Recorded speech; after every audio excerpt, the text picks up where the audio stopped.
Welcome to another episode of Honest Cars. My name is Francisco Nwamba, and we have got Warren Ingram with us. Warren, how are you doing? I'm really great, thanks, and thanks so much for having me on the show. Once again, it's always great to talk about cars and everything around cars. And the one thing that I find quite interesting about my line of work, typical like a doctor, and I don't want to say like I'm a doctor or anything like that, but we end up talking big terms and things that really fly over people's heads. But for this episode, we thought we were going to keep it simple and we're going to go back to basics and answer a few questions that consumers have got. For instance, fuel. Now, fuel price is sky high. You might be looking at fuel and thinking, should I go 93 or should I go 95? Have you found yourself in a situation like that? I have, because I think for me, fuel cost is such a grudge expense. You know, it's not like my car goes 50 times better if I change one fuel or another. I don't feel the difference. And I look at the price and I'm thinking, I mean, I know about the value of money, so shouldn't I spend less money and go the same distance? Yes. So it is. It's something that bothers me every time I get to that fuel pump. Yeah, and the guy asked you 93 or 95. And it's an interesting thing because for many years now, I think probably going on to 20, if not 30 years, we've had unleaded fuel, 93, 95 available in South Africa. But I still remember the time when I was a kid and you used to get super and then you used to get unleaded. Yeah. And that actually reminds us of more of a time where we had old school cars. They weren't as sophisticated as today. And it's quite interesting. I've had a few people ask me, when I pour fuel, do I need to pour 95 fuel? It's a little bit more expensive, or can I just stick to 93? And generally when that happens, I ask the question, what car are you driving? You know, if you're driving something that's a bit older, you know, you can get away with going with the 93 route versus the 95 route because it's all about octane ratings. Back in the day, they used to have octane in the fuels and it used to make a difference in terms of how your engine runs. But now all the fuel companies just take the same fuel and they put their additives into it. And it gives it a rating, perhaps a 93 rating or a 95 rating, or they'll tell you that it's got V power or it's got this or it's got that. So it's essentially just an octane rating perspective, and the higher the octane, the better the car runs. So essentially that from a 93 versus 95 perspective, if you're driving a normal everyday car, I would still actually go 95 because most modern day cars run smaller turbocharged engines. They've got sophisticated timing technology and computers in the vehicle. So because 95 fuel helps the car run a bit better, not hugely, but in a marginal way, in the long term, it's going to make a difference. I would still say people should go 95 fuel versus 93. But at the same time, 93 fuel isn't going to damage your engine in any way, shape, or form, unless you're driving a race car. So it's got nothing to do with how dirty or how clean the fuel is. So it's more about octane. So with the higher the octane rating on the fuel, the better the fuel economy is going to be ever so slightly. The car's going to run a bit cleaner as well, because essentially old school cars used to pre-ignite or pre-detonate, as they used to say. And so, you know, before the whole piston cycle goes to the top dead center, the car would pre-ignite and it would be bad for the engine. But now with the higher the octane, the less that happens. So nowadays, you're not going to have to worry too much unless you're really running something very special, you know, something that really needs the highest octane possible, because in Europe you know that they got 98 fuel and 99 fuel as well, whereas us, we've only got 95. And if I'm correct, I think in the coastal countries and the coastal cities here in South Africa, we only have 95 fuel. So if I'm understanding you, it means that I'm going to get a little bit more mileage from when you're saying a bit more fuel efficient. It's better for the engine. It runs cleaner. Okay. Yeah. So not necessarily more mileage out of the 95. I would say in a margin, if you were to look at it, compare it car for car, definitely you'd probably get a little bit better mileage, but it wouldn't be ridiculous in terms of the difference between the two. I would just say more from loving your engine and making sure that your car runs a bit better overall, and just from an overall maintenance perspective, I would go the 95 route, just because, you know, it's just better for the engine at the end of the day. Like if we're in the UK, for instance, we'd be doing about a 98 or a 99 fuel, and that's even better because the octane rating is even better for the car. But in South Africa, our fuel quality is actually not the greatest. So it sounds to me like the layperson that it's about, for example, just eating better food. Yes. It's the same thing. You just put the best food you can in the car. Exactly that. Okay. Exactly that. So that's one little trick rather that a lot of people ask me when it comes to fueling their vehicles, especially now because fuel has become another thing.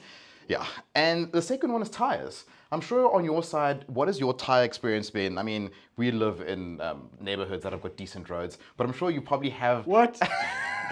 Decent in a way. Okay, now the show just went south.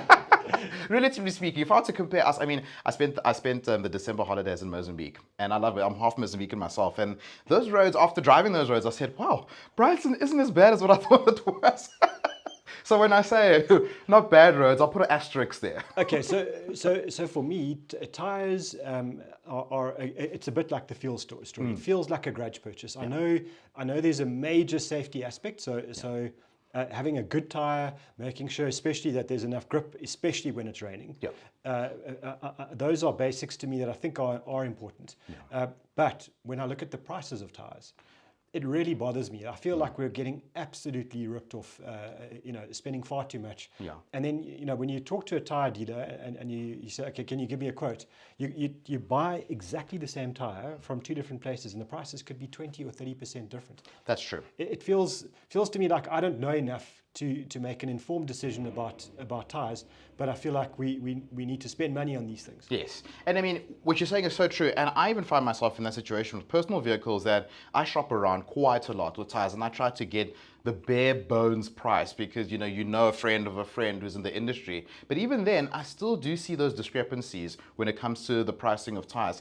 And I actually asked somebody the other day why this is the case, and apparently it's got to do with taxes and markups that the guys put on their tires, the retailers. So apparently certain brands are taxed higher than others. I'm not too sure exactly which, but apparently some brands come to the country a bit cheaper. I don't know if I think it's based on where the tire comes from itself. So if it comes from a specific country, the taxes are going to be maybe somewhat higher or somewhat lower. So as a result, we do see those discrepancies in tires. But what I have noticed recently is that there's been more of an influx of different brands of tires that have come out, and they're a bit cheaper. Even on new cars that I review, I'll notice that it's a brand that I actually haven't recognized on a tire before, and I'll see this on a brand new OEM vehicle. So it does look like there perhaps is a good solution for the expensive tire situation. But So tell me what an original OEM vehicle is. An original OEM vehicle would be any vehicle that's, for instance, a BMW, a Mazda, a Toyota. When I get those cars new, they would have to have tires that are approved by the manufacturer to be fitted onto the car or recommended by the manufacturer. When you start going into the high performance vehicles, you actually get certain tires where they say for this car it needs to have this specific tire because it was developed in together with the vehicle. But for the most part, you can actually put probably any type of good quality tire onto your vehicle, but there are certain manufacturers that do prefer that you run Pirellis or Michelins on your car. And when I hear Pirellis or Michelins, I'm like, oh, expensive. I'm just thinking, so if let's just say, I mean, let's use Mazda. We're not picking on them, but if Mazda gives you a brand new car and it's got and it's literally off the floor, and it's got a tire brand you never heard of, you can take an element of comfort from the fact that they must have done some due diligence on the tire. They wouldn't have 100%. Just allowed it to go. 100%. Okay. I mean, we had an interesting scenario with this with the Audi A4 a few years back. And the European models had a specific tire brand on them. And one of the journalists that I was actually on the launch with, he had covered the launch overseas, and then he was at the local launch. And the first thing he noticed when he drove the car, he said, this car it's not as quiet as what it was when I drove it overseas. And he noticed that the tires were different. So that's actually asked and said, why is it that you guys are running these tires on this car as opposed to the tires that they've got overseas? And it came down to, it was also a manufacturer preference, but those tires that they had on that vehicle in South Africa were slightly louder than the tires that you would get, overseas. So sometimes the tire brand that you do have does make a difference in terms of your ride quality and just in terms of how the vehicle feels overall. But the whole thing with tires as well is just you need to change them at some point, but the question is when. And oftentimes for most people it happens that they get stopped by the cops, and the cops are then going to look at their tires and say, hold on a second, your tires are worn. But as a consumer, it's good to know what you need to know in a situation like that. So the general rule of thumb is that you need to have at least a millimeter of tread on your tires. Most tires come with a tread marker. I know some people would say 1.6 millimeters is actually the legal route to go, and some cops will be a bit sticky in terms of checking that. But for a general consumer, on your tire, you can actually see that there's a marker that it will tell you that when your tire gets to a specific point and the marker starts to how would I actually explain it? Actually show. It'll show, yeah. So in the groove of the tire, there's a marker, and when it keeps on wearing, it will get to the point where you can actually see the fact that this car's tires need to be changed because it's flush now. There's no big groove anymore, and the marker is actually exposed. But at the same time, tires can also expire because you get people who don't do a lot of mileage, and the car sits for years with the same tires on, and generally the rule of thumb is between 4 to 6 years you need to change your tires. So if you're buying a used vehicle and the guy tells you, wow, this car's just sat in the garage, it's still on its first set of tires. If it's a 10-year-old car, you're still going to have to change tires at the end of the day. So I'm thinking about my wife who does almost no mileage, and I don't think she's changed her tires in at least 6 years, so I need to check that. Yes. But I just want to go back. So if I'm buying tires now, what I'm hearing you tell me is I need to really shop around. I need to phone lots of places and push them.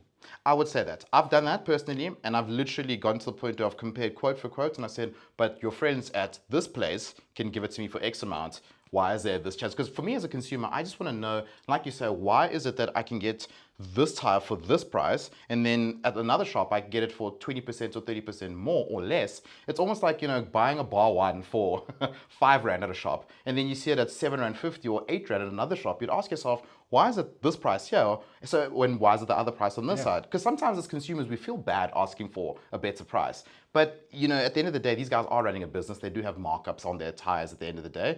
But we need to be fair at the same time. We can't expect something for nothing. But there are moments where you'd have to look and say, hold on a second, let me see if I can't get a better price for these tires. And maybe 3 quotes? I would say 3 quotes is a healthy number. Definitely, I like to go, I think I've probably asked about 4 or 5 guys actually when I shop around, but 3 quotes is fair because then you can work out a medium. Sometimes they'll actually say, here's the price, but then they'll also just include or they'll exclude alignment and balancing and all that. So in the end, it seems like you're paying a lower price, but in the end, when you've got all the bits and bobs included, including wheel balancing and alignment, it works out to more or less the same pricing. So it's also just being cognizant of those kind of things as well that make a difference. So get the quote and say, give me the quote for the tire, for the balancing, for the alignment, all in, and then compare apples with apples. There we go. There we go. And also just being cognizant, especially when it comes to buying a used vehicle, you can actually see the date of manufacture of the tire on the vehicle as well. So on the vehicle, they will have a number. So it's got a D number, and it's got digits and numbers, and it'll actually tell you the month and the year that the tire was manufactured, so that you can also know and say, but hold on a second, you're offering me this car with its brand new tires, but these tires are expired. I'm gonna have to change them in any case. So again, if you're at a dealership or you're at a private sale, that's where moments like that, I would say, well, I need to change tires. It's gonna cost me 10 grand. Let's see if we can't work out the price here. Let's see if we can't get a better deal, because I do need to have this costly exercise that I have to do, especially when you're buying an SUV, because an SUV's tires can set you back anything between 12 to 20,000 Rand for a set. A lot of money. That's serious money. Yeah, very, very, very much so.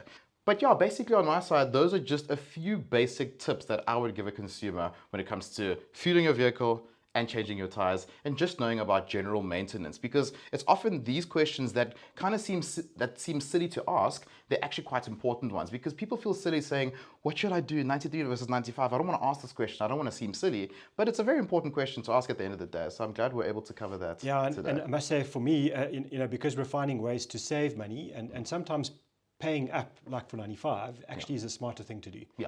Especially if you're going to keep the car for a long period of time. That's really what I got out of that. Exactly. And then shopping around for tires, for me, I'm one of those people. I hate shopping around. I hate asking for discounts.